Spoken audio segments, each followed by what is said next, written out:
Okay, we all ready to start here? We have a really nice program tonight. We have Christian Shaffer from Honey So Good. That's the name of his company. He's selling in the back, and he has some recipes also. And this whole lecture is about humans, bees, and honey. And humans and bees have been together for a long time. We sort of grown up together. We've been together for about 8,000 to 10,000 years. They were like cave drawings with humans collecting honey from beehives and all that. And actually, back in the day when humans couldn't do much of anything, they were stealing, or I should say collecting honey from the beehives. So we've had a long relationship together. And the resulting factor is that honey is one of the most sweetest, the most nutritious, and one of the best tasting things in all of humankind. And now that's what Christian is going to talk about. He has a nice store production company in Ambridge, and he's going to tell you all about it. And here's Christian Shaffer, and he's a relation of Dottie Goss. He'll explain the relationship. My first cousin is his mother. Dottie's first cousin is his mother, so that's how it goes. And here's Christian. Thank you very much. Well, good evening. Just make sure everybody can hear me okay? Yes. No, that's, well, I'll do my best. So, yeah, is that better? Yeah. Okay. Just don't want to try to, go too far over the top with folks. But yeah, thank you very much for having me here this evening. My Aunt Dottie, obviously, was a resident here. So yes, what I wanted to talk to you about is honeybees, specifically now that we're kind of getting into the springtime of honeybees, and kind of go over maybe a little bit about myself, our business, and then we'll get into the honeybee presentation. But I've been an active member of Pennsylvania State Beekeepers Association. It is a state-run association that we have. Also BVBA, which is Beaver Valley Beekeepers Association. That's based out of Sisters of St. Joseph, Baden Academy, if you will. And ABCI, which is Armstrong, Butler, Clarion, and Indiana. So obviously the beekeeping that we have here in Western Pennsylvania is spread out over county-wide institutions.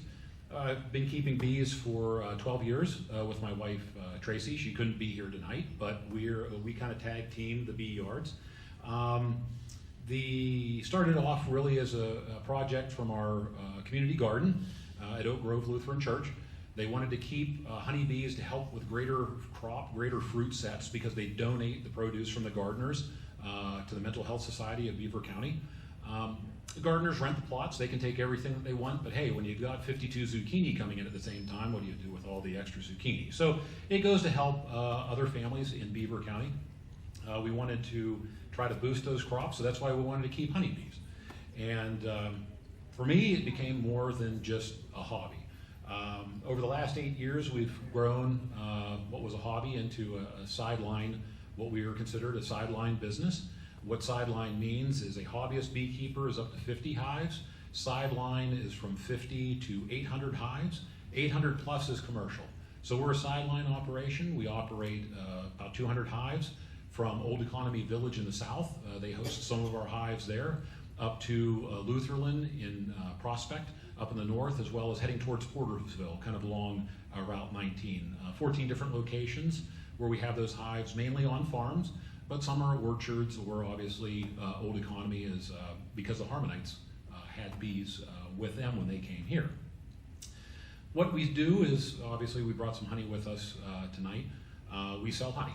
We are a local honey producer. We also do sell nucleus colonies, which I'll get into a little bit how we wind up with those here in the presentation. But they're small bee colonies that other beekeepers will purchase. And that's what we do as far as our business goes. And then I have our contact information up here as well if you want to get in touch with us. I also have some business cards in the back if you want to pick those up. And if you buy a bottle of honey, our contact information is on those bottles as well. So honeybees, where did they come from, right? Our bees here are considered a Western honeybee, if you will. There was an American honeybee, but much like the horses, giraffes, rhinoceros, it went extinct about 2 million years ago. They have fossil evidence of it. They know it was here. They don't know why it went extinct, but they do know that there was a Native American honeybee.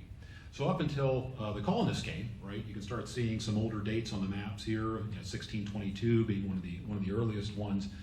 It was the European settlers that started bringing the honeybees back into America, if you will. And that's why it's a European or Western honeybee. Now, in the picture over here, you can see a lot of arrows, a lot of countries, if you will. But that's because the Western honeybee is a huge range native to it, all the way up from Britain and Scandinavia in the north to the Ural Mountains in Russia, down to India in the south, all the way down to the Cape in Africa. So it covers a pretty wide range in its native area. But as you can see here, it pretty much originated here with the colonies on the eastern seaboard, and then by the late 1800s has made its way all the way over to the west coast. So as was introduced, humans have a very long history with working with honeybees. Now there is a cousin to the western honeybee. It's called the eastern honeybee. Not very creative, but that's what it is. Its native range is really from the eastern part of India up into China, down into Indonesia. They're not really related. They look like a western honeybee, if you will, but they can't breed or interact with one another. So they really are two separate species of honeybees. Why the eastern honeybee becomes important as we get later on in the conversation is something called the varroa mite, varroa destructor. And that was a native pest in Indonesia for the eastern honeybee, which eventually jumped over to the western honeybee and then traveled back through its native land. But we'll hit on that again a little bit later in the presentation. So, question here, what's up with honeybees this year? Anybody maybe seeing any news reports out there, maybe something called swarms? Ever a term that resonates with people? It's something that's kind of interesting, right? You see one of these balls of bees kind of hanging around somewhere, right? I mean, they make the news every once in a while. You hear them in Shadyside, over at the airport. Steve Rapaski had a great one that was a picture on I think it was United or U.S. Airlines plane. So this is what swarming is. And you might wonder, what the heck are they doing? Why would bees swarm? So it's what they do to increase their numbers in the wild. Basically what happens in this is they are taking they're taking the queen and about 50% of their colony, and they're moving on. And the reason that they're doing that is because of the fact that they have a congestion problem in the hive. I mean, you're looking at each one of these blobs of bees probably being 30 to 50,000 bees, right? About half of a springtime colony. And they're looking to establish and find a new home. Now, what that home kind of looks like, now this is something called a swarm trap that you see up here. It's, think about the size of like two large shoe boxes kind of stacked on top of each other, about the same width, if you will. That's basically their ideological size. They're cavity dwellers. They're looking for, I mean, if you picture any of the big trees that we have around here, they're basically looking for a hollowed out squirrel hole, like a rotten cavity within a tree. So this is why this swarm box or size, this is something that they're interested in. They're usually not very aggressive during this time when they're looking for it. That's why you could see them hanging out on the fire hydrant. You could see them clumped on that mailbox in the previous picture. You kind of see them clumped on here as they're trying to move into this swarm trap. But what they've done is when they first came out of the hive, they formed that ball of bees somewhere not too terribly far away from the hive. And then as my comment here about it's a democratic process, they're actually send out scouts, so about 40 to 50,000 bees, they send out several hundred scouts to go find a new location by which to move into. So what happens is those scouts will come back usually that evening, because when it gets dark outside, they'll return to where the queen is, and they've navigated that way based upon the location of that swarm to the angle of the sun. So they use trigonometry to go from where the swarm was out, find a place, and then come back. And you might wonder, well, how did they decide to move into this swarm box? I mean, they could have gone anywhere, really. I mean, why not a tree? Why not a house, a garage, some sort of other cavity, if you will? Well, that scout, single female, basically, flew into that box, and she walked off that entire inside of that box. So she, walked the bottom, up the side, over the top, back down. Said, hey, this seems like an ideal space. It's nice, it's dry, it's clean, might even have some honeycomb in it. She flew back to the swarm, and through a discussion process, they've observed this, from an academic perspective now. She sold her real estate to the rest of the bee colony, is really what she did. She's like, hey, girls, I found the place where we want to go. Because a bee colony actually is primarily female. All the workers are females, the queen's female. The guys are drones, but they only make up less than 10% of the colony. And a swarm like this is mainly female, mainly bees that are, if I remember correctly, about 10 to 17 days old, because they are great at building honeycomb.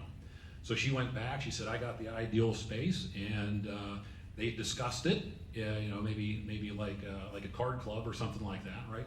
They discussed it, and they decided to move in.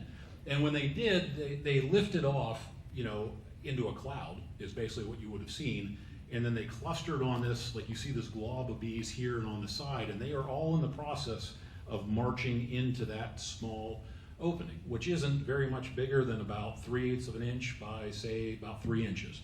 And they are taking up residence in that hive to really have their new home.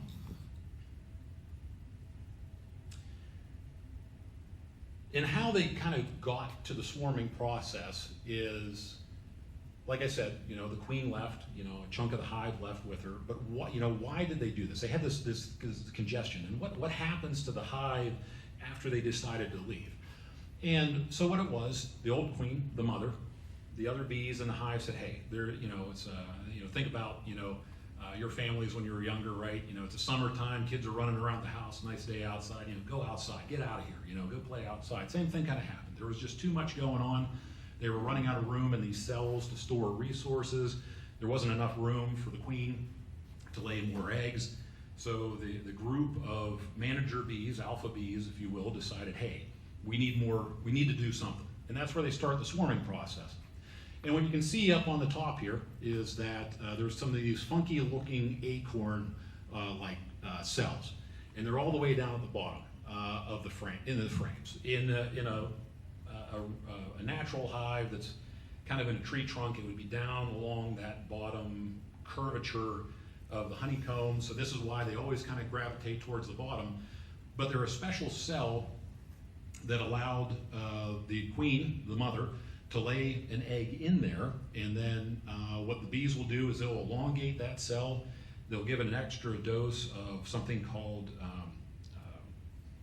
royal jelly, which is their protein source. It's made by fermenting pollen and then ingesting it, and then certain nurse bees have a gland that secrete it, and that's their protein source, and they will feed an extra diet to the queen, and that's how she winds up becoming a larger bee than all the other bees, right? She has been bred with her sisters to be a larger bee that will take over this hive. So it's a 16-day process, and how many of you have siblings? Okay, so you might appreciate this, right? I mean, nature's kind of rough. I mean, when it comes kind of down to it, what happens to all the queens, right? I mean, they basically lay, about a dozen of these queen cells. Well, it's a battle royale. They all hatch roughly about the same time, and one of the daughters stings her siblings to death.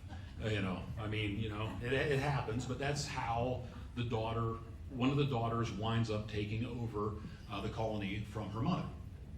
Now, she'll have to leave for a mating flight, and this isn't a great picture, so I'm sorry it's a little fuzzy, but you can kind of see how they have circled here, a virgin queen, and you can see she's bigger than all of her, I guess, sisters, really, when I think about it, because she's not laying yet. But you can see they're smaller, and she has a slightly elongated abdomen, and that came from the special cells that she had up there. She'll leave for a mating flight 3 days after she hatches out. And when she comes back, after she mates, basically her ovaries develop, and you wind up seeing that she has an elongated abdomen. And that is basically at the point that she will take over laying new eggs, new generations of bees within the hive. And basically, because of her diet, because of her special physiology, worker bees, for instance, during this time of year may only live about 6 to 8 weeks. She can actually live up to 3, 4, maybe even 5 years, and that has to do a lot with how she was raised, and then her special functionality as the result of her upbringing. Now, what is somebody like me doing this time of year? Because when the queen leaves and you lose 50% of your bees, I mean, that's kind of a big loss, right? I mean, they're the ones that are out working the apple orchards. They're the ones out working the cherry trees. We're a honey producer, so we like to be able to collect all that nectar, and we like to be able to store it in the hives. There's a couple things you can try to do. I mean, the bees do what they want to do anyway, but over the years we've learned that there's a couple different things for hive management that a good beekeeper will do. Some of this is because we want to keep the queen in there, we want to keep the colony healthy and strong to collect more honey from them as a honey producer. The other reason is that they are cavity dwellers. Obviously we operate in Beaver, Butler, and Allegheny County. Some of our hives, like at Old Economy, are in town. And you don't want those bees escaping and then setting up shop in somebody's chimney, right? I mean, it's just not ideal for somebody to have a bee colony move in. So what we're doing is we're doing something like the Demarest method or the Snellgrove method. That's a way you can see in this more complicated picture that basically what you're doing is you're kind of tricking the colony into believing that they've swarmed. You've taken the queen, you've taken a bunch of her daughters, you've put them down in the bottom, you put something called a queen excluder that allows her not to move back up to where her brood is, and you're setting her brood all the way up on top of the hive. So they're like, it's amazing, we've moved. Not really, but in a way they think they have, because you've given them more room to put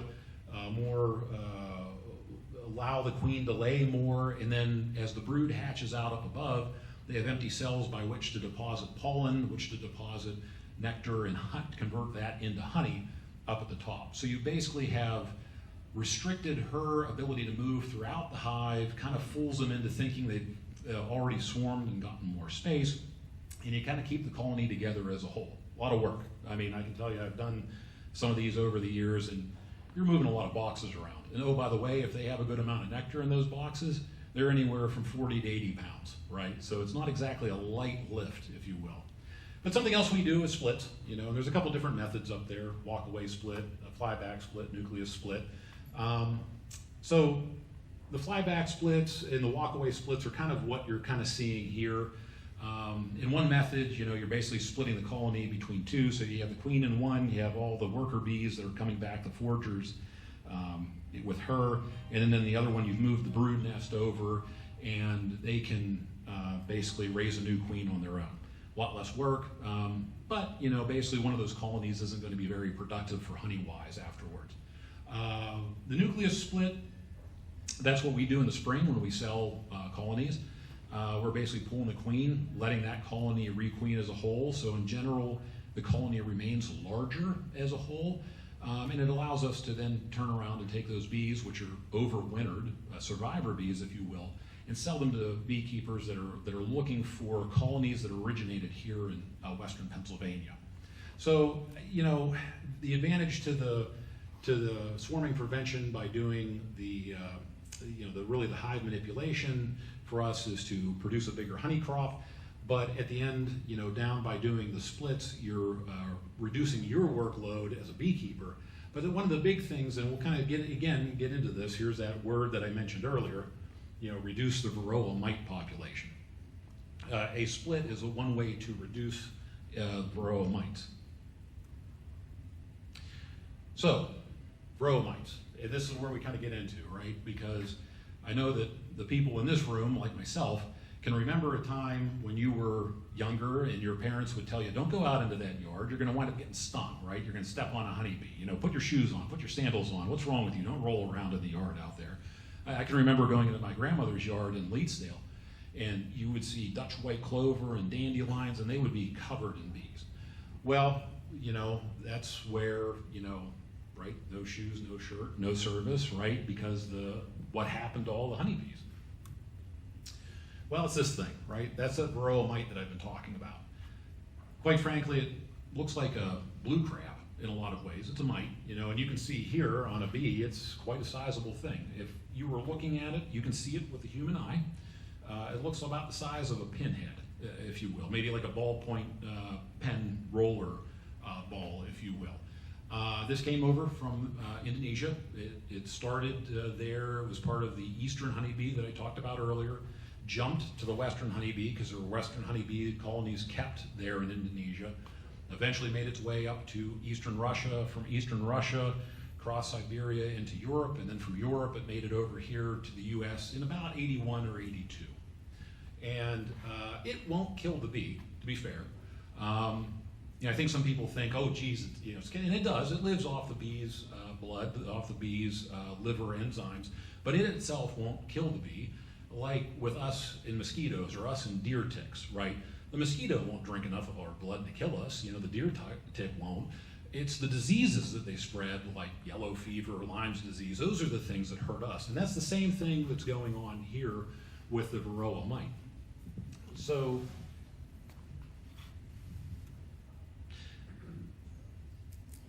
that is really what's causing the bee population decline, right? And I kind of want to get a couple other things out of the way here where you've probably heard about killer bees, Africanized bees, right? They're in Texas now, they're Southern California, they've made movies about them, right?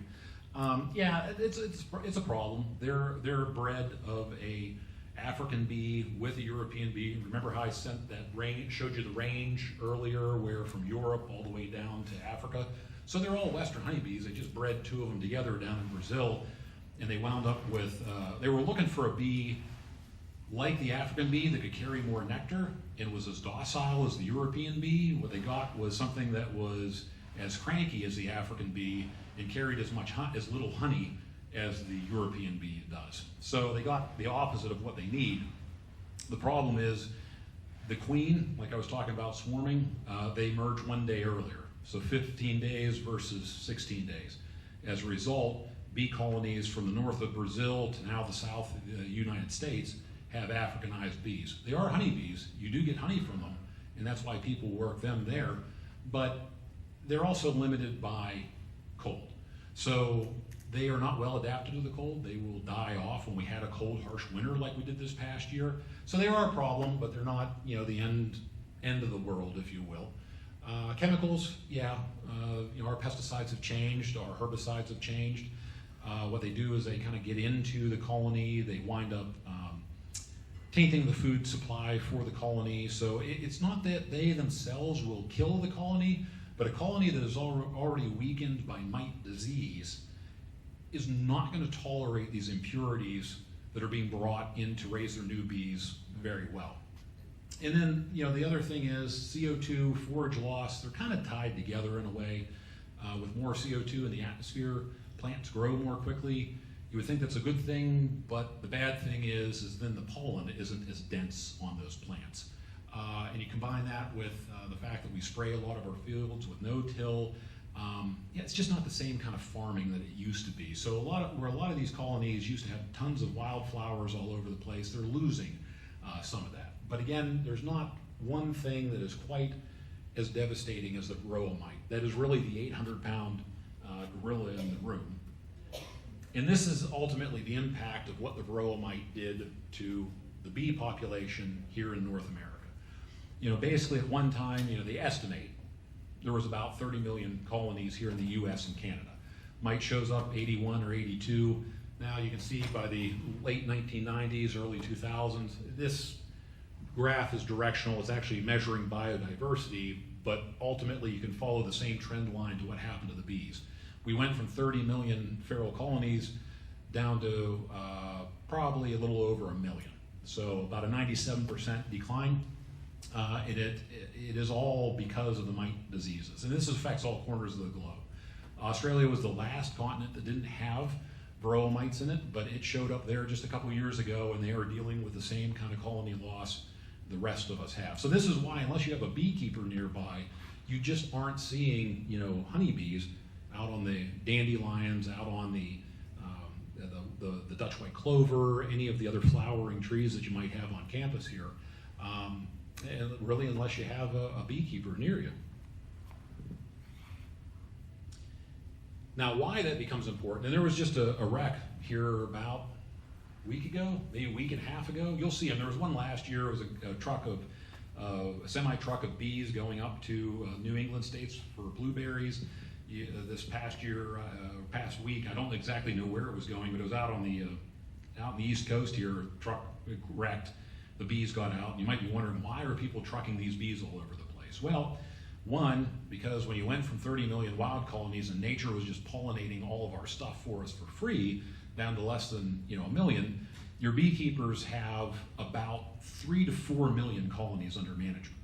So all the fruits and vegetables we are primarily getting are being pollinated by beekeepers, not so much by Mother Nature now. But it even goes beyond just fruits and veggies. Your morning cup of coffee. I don't think I'd get going too well in the morning without some caffeine to get into the day. So coffee plants, for instance, down in Central America and in Africa, they're pollinated by honeybees. The other thing that catches a lot of people off guard is cotton. Might not really think of cotton very much. We don't eat cotton, but we all wear a lot of cotton. And without bees pollinating the cotton plants, we wouldn't get new seed to sow the next year's generation of cotton plants. So they become winding up being popular for that. And even things like horses, cows. You need bees to pollinate things like alfalfa for their forage crops. And if you don't, it has ripple effects throughout the supply chain. All these things that we see on here, without some form of pollination, insect pollination, I should specifically say, go away. We won't have things like almonds, coffee, zucchini, have a lot of problems with herds of cattle too, and probably the jeans I would be wearing this evening would be hard to come by. Now something to kind of shift gears just a little bit away from population, and something that I get asked about, talked to a few of you tonight when we were back there about honey. This represents domestic production of honey, and something that's a question that comes up quite a bit for us, but most of it comes from these couple states, California, Florida, North Dakota, South Dakota, and Minnesota. And that's why usually like honey you get in stores winds up being a light colored honey. It's a clover, alfalfa honey, because that's what they've got in North Dakota, South Dakota, Minnesota, if you will, from the farm fields that they have out there, because they produce a lot of hay. Darker honey is like the one that's back there is going to become a little bit harder to come by, because that's pretty much falling into, you're getting some of it out of Florida, from the mangroves, California, it's coming from the avocado plants, if you will. But a lot of those darker honeys are, going to be specific to regions. So in western Pennsylvania, we have knotweed, which are the river reeds grow down along the train tracks here and the riverbanks. And we have goldenrod, and those produce darker honeys. You get into central Ohio, for instance, out by Columbus, heading west, and they don't have dark honeys because they don't have the plants to produce those kind of honeys. So that's why you get this variety and difference of color and regional specific varieties of the different types of honey. It's a lot to do with where that production is coming from within the United States. Some things I think you might be interested to know a little bit about honey. Some of this is stuff that we know. Some of it is still under research. It's but just very interesting. So the oldest honey in the world is over 5,000 years old. It was found in the country of Georgia in burial tombs, in clay vessels, I assume probably coated in beeswax, which is a natural preservative, if you will. But when they ran tests on it, it was crystallized, right? All real honey will crystallize. Crystallized honey is not spoiled.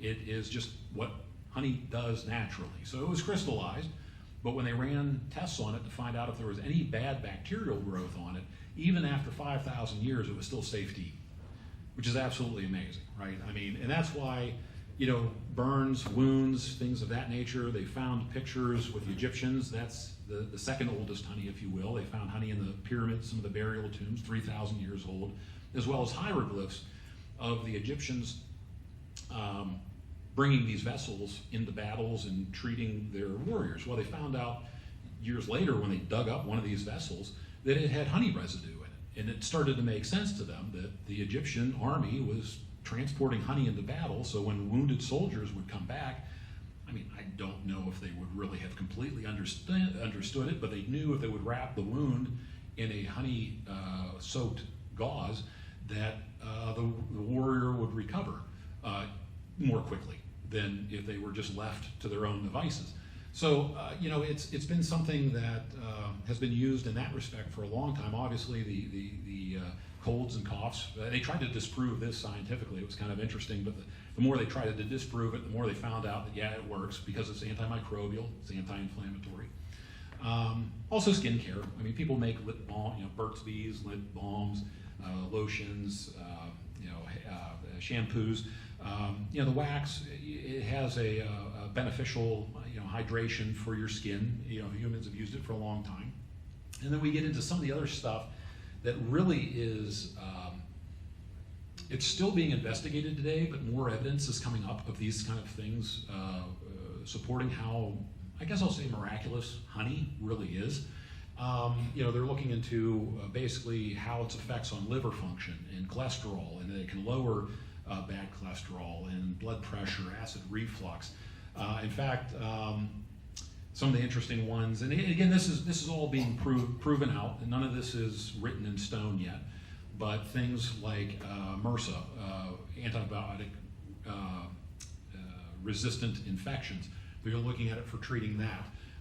Some of the more recent ones that have come out are reducing inflammation from arthritis, memory function, and again, it has to seemingly do with its anti-inflammatory properties and the ability to help support our nervous system.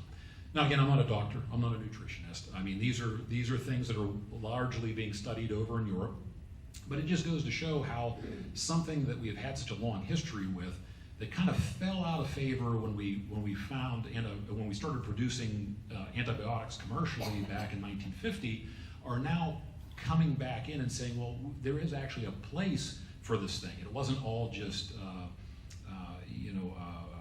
homeopathic medicine, right? There is actually medicinal properties to this substance, and it's just very interesting that this all continues to remain relevant to our history today. So at this point, just wanted to kind of open up the floor and maybe see if you had any questions, if I should go back to any of the slides I might have had on there, if I'm willing to talk about what I showed here, or if there's any other general questions you folks might have. Keepers. So if you go into the city of Pittsburgh, there have been a couple articles about this where there are people keeping beehives on some of the buildings in town, like maybe even on some of the skyscrapers. And you think, well, how can they do that? It's in the city. It's paved. Well, that's fair, but they do plant trees for beautification, and a honeybee will travel up to 3 to 5 miles to collect resources. So when you think about the parks on the North Shore, the river, the knotweed still growing there in downtown Pittsburgh, on the Mon or the Allegheny. So they do have ample forage. Even in a place like New York, right, which is a much bigger city, much more of it's paved, they actually have, I don't know if I want to say a program, I might not be quantifying that quite right, but there was a program for beekeepers to keep bees around Central Park. And the reason for that is that the bees were helping, by the pollen that they collected from the trees to feed their colonies, suppressing the amount of pollen in the city, and thus helping to reduce allergy loads. But yes, to your point, like you said, obviously the fact that the grounds are surrounded by trees, you don't have to go too far to 79. You got some wooded areas over there. You've got wooded areas back this way. Those provide ample amounts of forage space. Probably places that you would want to try to avoid as a beekeeper. and this is where the forage loss and the pesticides come in. It used to be easier to keep bees out in agricultural areas. But now that there's a lot of no-till, and that's where they come in and spray Roundup and they basically kill everything and then they plow it under, well, bees are getting doused with the Roundup. They're pulling it back to the colony. It's basically sickening their new bees. So, and then the fact that they're just, and again, I'm not trying to beat up on a farmer, right? I'm really not. But it's that method that is somewhat unnatural to plants' life cycles, and as a result is affecting the pollinators. So an area that doesn't spray or use those kind of herbicides is much more ideal than a large area where they are doing something like that, because then you don't really want to put your hives there because they're not going to do very well. Thankfully, being in western Pennsylvania, though there is some no-till practices here, there's still a lot of people doing farming in the conventional methods. And as a result, there's plenty of, like you said, dandelions and other wild things for them to forage on. Yep. How do you prepare the hives for winterization? That's fair. So hives through the winter. How do we prepare the hives for the winter? So basically, there's a couple of things that I recommend to people to do. Bees are pretty cold hardy, believe it or not. We had some days that were like -7, -10 degrees this past year. Our hives did pretty well this year. Now, how we prepare them is we want to make sure that they have about 80 pounds of honey on them. So remember when I was saying those boxes from the picture earlier, right, at 80 pounds? Well, you can't take all the honey from the hives. They're kind of like a pack rat in a way. They collect nectar throughout the year while it's available, and they pack it into every nook and cranny that they have available for. So, but we do know from observation over a number of years that we need 80 pounds of honey to get them through the winter in this belt. You go further south, less. You go further north, even more. So we want to make sure that they have ample food reserves in terms of honey. Beekeepers will wrap hives, and that's to help with the wind chill or give some solar effect. So we like to use like a black plastic bubble wrap or a black insulated outdoor insulate, something that won't get wet, but like an insulated sleeve that goes over the hive. In that way, that sun will help heat the hive. It allows them to get more resources as well as use less resources to get through like a cold winter like we just had. We'll also put what's called a sugar cake or emergency food, and it's just taking table sugar, mixing it with a little bit of water, and basically casting it into a pan to put on top of the hive. Now what that does, it absorbs some moisture from the bees so they don't get hypothermia, because they can take the cold, but like us, what they can't take is a wet cold. So if they get damp, even from breathing, because they breathe just like us, and water vapor will collect on the top of the cover of the hive. If it starts to drip back down on them, they will succumb to hypothermia, much like us if we got wet. Like that's one of the reasons you don't want to be wearing like the Admiral Burr coat and be out there in the really cold weather. You think you're doing yourself some justice, but all of a sudden you slow down and you stop. Now you're starting to freeze. So really, well, and one other thing, and I would tell beekeepers this, but might as well tell you folks too. So the varroa mites, they can outlive a bee by 2 to 3 months. So what happens now? Why the population declines and isn't coming back? Those diseases mutate, just like the flu does for us, right? So, and in fact, they didn't even know how a bee's immunological system really worked until about 2022. So, what happens is the bee colonies start to collapse in October.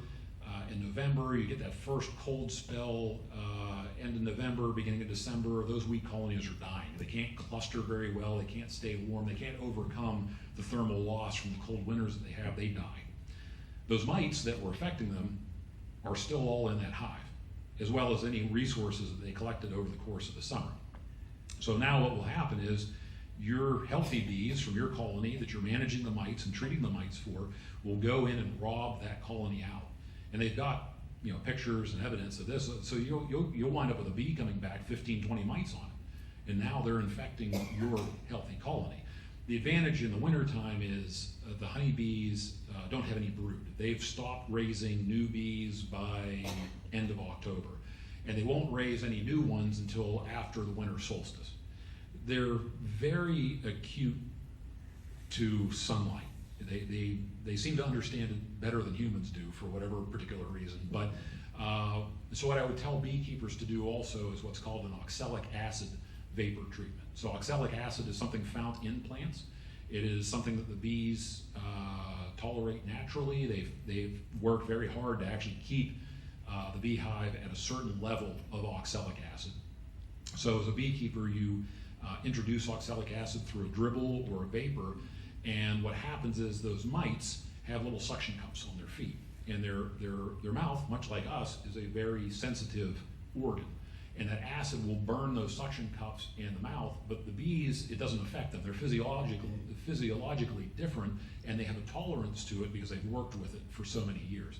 So that's where winter wrap, a emergency food source on top of the hive in the form of a sugar cake or fondant, as well as an oxalic acid or some form of treatment that's relatively easy on the bees in December, is a great way to keep a colony healthy through the wintertime. You're welcome. So when there's a natural swarm somewhere, Mm-hmm. people don't want it, Mm-hmm. you go and collect them? No, and so the question was if there was a swarm of bees, a big glob like you saw in one of the earlier pictures out on one of our somewhere, do we collect them? And the answer is yes, we do. In fact, I just got a call from somebody in Cranberry yesterday. I was out doing beekeeping and I went and picked up a swarm. So much like the picture you saw earlier, you effectively shake the glob of bees into. I happen to have a nucleus colony box with me. It's 5 frames, and you shake that colony down into there, and as long as you got the queen off of wherever she was hanging on there into that box, they will all follow her in there. So like I was describing earlier, the scouts go out, they have a discussion about where they want to go live. Then the management bees, the alpha bees, will basically get the queen flying. They'll say, wake up, come on, time to go. And they will point her in the direction of where they're going. So that's why that trick works, because once those management bees get her by pointing her, and they actually have this, they fly, the management bees fly a specific path on top of the cloud of bees to keep her going in the right direction until they finally get to their end destination. But if you get her into a swarm box before they leave, they will all follow her into there. And effectively at that point in time, they're like, hey, there's beeswax in here already, we might as well stay. So it's kind of a trick to kind of get them secure with a facility. Oh, yeah. My son has a farm right next to Vidalia's Mm-hmm. honey farm. Mm-hmm. And I'm wondering how they are going to recover the loss of the hives that were burned. Yeah, that's a really good question. With the bee, and I know a couple of you had mentioned this to me, the bees that were burned over at Mark Badillion, his 1 yard there in Ohioville.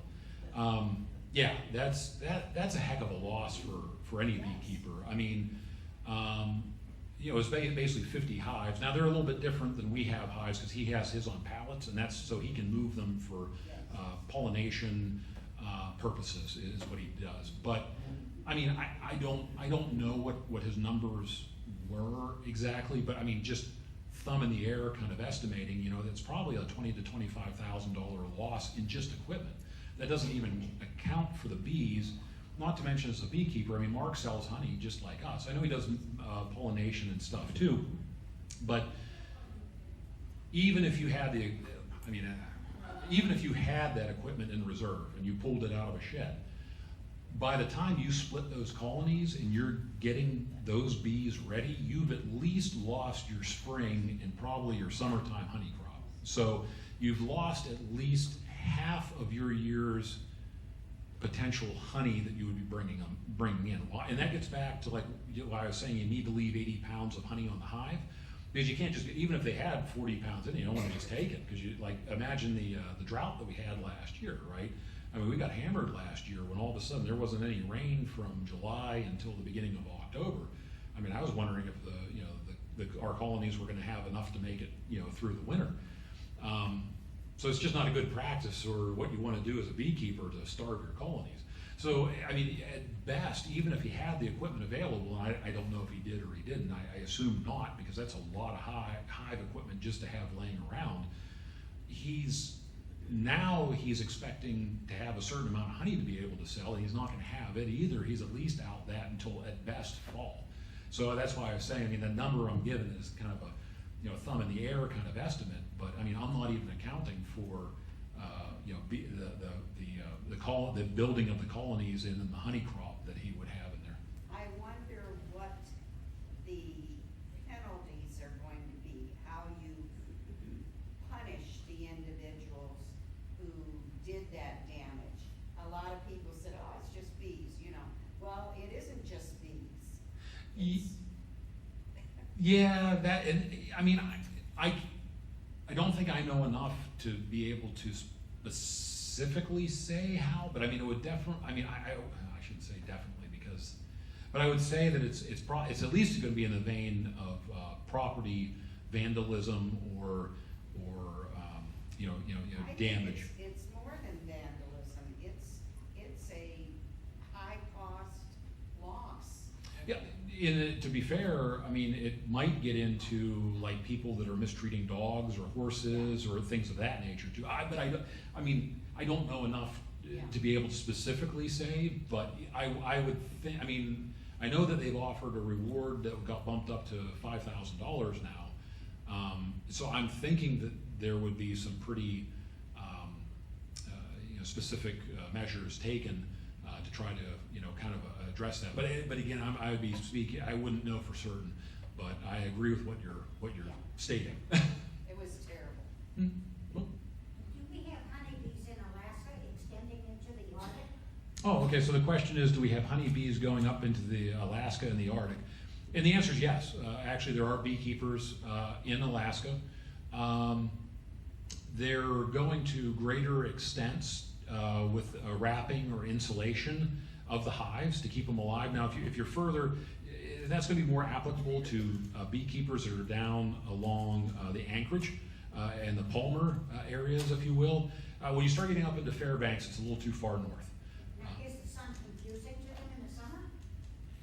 No, yeah, that's interesting that you mentioned that. No, the sun is, so the question was, is the sun confusing to them in the summer? Because obviously you get up far enough and the sun's kind of up all the time.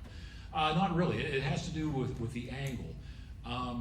And probably to answer that a little bit better, so honeybees are like 100% utilitarian, right? I mean, that's one of the reasons why when a honeybee stings you, she has like a fishhook kind of stinger in it. And is a very effective stinger because it pierces your skin. It kills her because it detaches her venom sac, which she dies from that. But the venom sac stays with you and continues to pump venom into that wound. So it's a pretty effective deterrent in a lot of ways. But what's interesting about the bees is as long as the sun is out and the temperature is warm enough, they will continue to fly and they will continue to work. In fact, they work themselves to death is really what they do. That's why a worker bee will live maybe 6 to 8 weeks during the summer. So as long as those conditions are there, that longer day, they just work more cycles. And winter bees are a little bit different because they're kind of like us after Thanksgiving in a way, right? You get a big Thanksgiving dinner. Your physiology is a little different, right? But that's what winter bees are. They've got a little bit of extra heft, if you will, as part of their anatomy to kind of get them through the winter. They figure the winter bees can actually live closer to a year and a half, but they're not really working themselves to death. Their goal is to keep that colony alive through the winter. And that's why, like a worker bee with her stinger will lay her life down for the survival of the colony. Because in their mind, it's not about the worth of the individual bee, it's about the survival of the colony as a whole. So in those places that are like Alaska and northern Canada, those bees will work as long as it's warm enough out, above 50 degrees, and as long as there's sunlight to navigate by. because the sun's a navigational beacon for them. Along those lines, when I was growing up, my father had a farm and he had beehives. But he had the whole garb, the hat. You just talked about being stung. How do you approach a hive when you go near it? Are you covered or are you immune to those stings? That's a good question. So the question is, do I wear, you'll probably have seen people, maybe even on Facebook, I know people have talked to me about that. Some beekeepers wear protection, some beekeepers don't, right? So for me, they make those bee suits for a reason, right? So I always wear my bee suit. And in fact, the real reason I wear my bee suit is I didn't know the beekeeper personally, but through one degree of separation, I knew of him and his wife, and the beekeeping community is pretty small. What had happened is he had gone out to the yard and he did not work beehives with a suit or a veil or anything on, and that's a thing. Some beekeepers like to do that. It does give you more tactile feel, and as long as you're not crushing bees or slamming frames around, nice colonies remain fairly docile, and you can do that. But remember when I said about those bee boxes, they weigh 80 pounds. He was picking up a honey super and setting it off to the side. He lost his balance and fell on the hive. And I don't care how nice your bees are, you fall on a hive, they're not going to be happy at all, because it gets back to the utilitarian comment I made earlier. Their immediate, their brain is about the size of a piece of lint, right? Now, when you're talking about 100,000 bees during summer, that's a lot of pieces of lint. It's a pretty big neural network. But it's not like they can think about, oh well, this is my beekeeper, I don't want to sting him or her. They're going to defend themselves. So he fell on the hive. His wife saw what happened out the window, went running out, pulled him off the hive. They actually both got stung so many times they had to go to the ER, because your body can only process so much venom. So that kind of gets to what you're saying. If my wife were here, she'd probably tell you the story. But so I've been stung hundreds of times at this point. Keeping bees about 13 years. I've lost count of how many times I've got stung. I don't get much of a reaction anymore, though. Beekeepers, anybody would tell you, you got to be careful, because you can build an immunity, but you can also go the other way. But it was kind of funny. We were supposed to go out on a date, and I didn't know what I was doing. Like no first-year beekeeper ever knows what they're doing, right? I tell people it's a 3-year journey. Your first year, by some miracle, you're gonna get your bees through the winter. Second year, you're gonna kill a bunch of bees. In the third year, if it's a chore, you just don't want to keep bees any longer. But I got this nucleus box. It's a cardboard box. I was afraid of bear, raccoon. I don't know what was gonna rip it apart. And I was supposed to meet my wife for dinner. And I'm like, well, I'll be there, I'll meet you. I got to get this bee colony into a wood box. I don't know what else to do with it. Well, it's getting dark. And when it gets getting dusk like this, they don't fly anymore. It gets back to what I was saying about the sun. They use the sun as a navigational beacon. So if they don't see the sun, they can't fly, they crawl. So I'm in a hurry, I'm down there, I'm getting the frames out and putting them in the wood box. I'm getting the frames out, putting them in the wood box. All of a sudden I feel something crawling up my neck. I'm like, that doesn't feel right. Oh, it's a spider. All of a sudden she gets about here, nails me right in the eyebrow, right? Like, oh, that hurts. I'm like, that's okay. Still working that. All of a sudden I feel another one. I'm like, oh, this isn't good. I got them in my suit. And you want to talk about when a suit of armor becomes a prison? That's about it. So I get them all in there, get the hive buttoned together, and I've got a couple dozen bees in my suit. I didn't have something right, like it was bunched up or my hive tool caught it or something like that. So I get up to, it's dark, getting dark at this time, and I get up to the top of the driveway, and I'm just like, as soon as I take this off, they're just gonna hit me. And I did. As soon as I unzipped the veil, pow, pow, pow, I got hit like 5-6 times, right? So I get inside, take a shower, text my wife Tracy, say, hey, I'm not gonna make it to dinner tonight. She's like, why? Like, where are you? I'm like, I got stung. She's like, okay, fine, I'll see you later. Gets home, she's howling when she gets this. She's like, what happened to you? I see you outside, I see your bee suit, I see your pants, I see your shirt, I see your shoes. And she looked at me, my eyes swollen shut, and I'm puffed up like a big balloon. So it's amazing what that venom can do to you.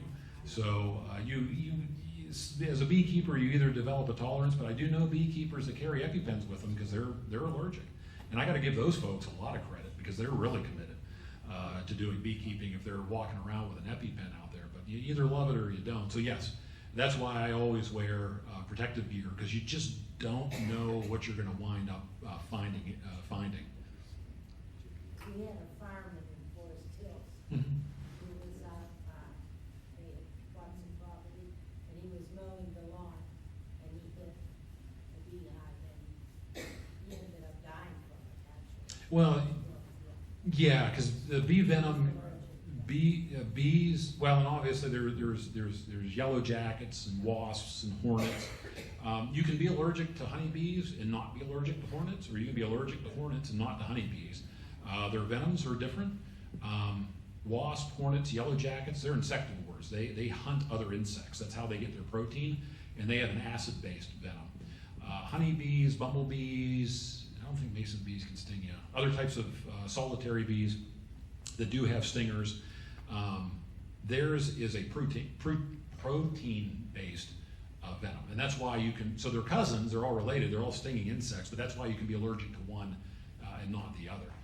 So that's why. But you know, a lot of people. I think if I remember the number, it's something like 10% of people have a 10 to 15% of the population has a sensitivity to some form of wasp, hornet, or bee venom, and then like less than 1% could go into anaphylactic reaction. So you do have to be careful with that. Oh, yep. There's been quite a bit of frost these past few weeks, and I have friends who have fruit trees where the blossoms are off already. Mhm. Will that affect the production? Yeah, so the answer is like when we've had these late season frost and freezes, does it affect honey production and honeybee colonies? And the answer is yes, it does. It affects the colonies, it affects us because you basically need it to be above 50 degrees outside for them to want to even leave the hive to go forage. But the frosts are hurtful because they damage the flowers, they damage the stems, so they damage the flower parts, so they aren't producing the nectar or pollen, and then as a result of that, the bees aren't able to actually collect nectar, or the pollen's effectively dead at that point in time, and then they don't get the nutritional value out of it. So what you have in these periods where it was like 80 degrees, and then it dropped down to like 40 with freezing at nights, the bees aren't really able to leave their colonies. They're trying to raise brood, so they're actually consuming a lot of that nectar they had back from the 80-degree days, and you got to be careful that the colonies might actually starve during this time of year. So it's kind of a rough patch. And last year was really rough. So from two reasons. One, like the drought that I already mentioned, because droughts will no water, no nectar. So that's the other the downside of heat. Too much and too much dry for a long time. But when we had that polar vortex collapse in April of last year, it did the same thing, right? We had that late, the wild cherries, everything was starting to bloom. Basically, that cold weather came in, froze, and killed all that. It took 2 weeks for the plants to recover.